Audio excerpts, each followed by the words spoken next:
You know, when you think of good wine, you don't think of New Jersey right away, but you may be wrong. Secretary of Agriculture Douglas Fisher is here. Sir, thank you so much for joining us today. You say Jersey has some very good wine. Absolutely, and they're winning competitions not only nationally but internationally. And so the wine industry, we went from eight wineries to now we have 50-some wineries across the state. And as I said, winning competitions and blind, you know, against French wines and blind tastes. Yes. So, what kind of wine is any kind can be grown in New Jersey?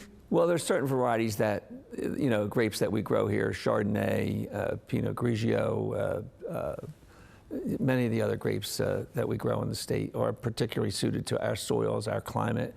New Jersey has a microclimate that is considered to be, you know, quite robust and desirable. How much of like the agricultural economy are these wineries contributing to? What percentage? Well, New Jersey has a $1 billion farm gate in the state, and you know, it's probably $30 million or so in terms of sales. But growing. Absolutely growing. Because I've gone to wineries in the state before and I've had different experiences in the state, but that was years ago. You saying that it really has changed.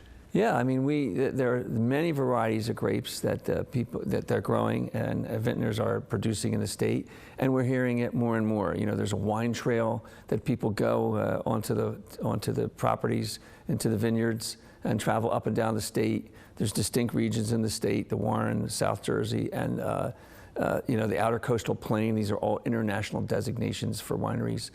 And their experience has been such that we're hearing great reviews. I want to talk about something else, and I don't want to say more important, but at least I consider it more important than, you know, wine is fun and wine is great, and I know it's important for the economy, but important to our future is education, and part of education is the ability for children to not be weak when they enter school, to make sure they're fed, to make sure they're not hungry, and there's been a push not only in New Jersey but across the country to make certain that children have breakfast.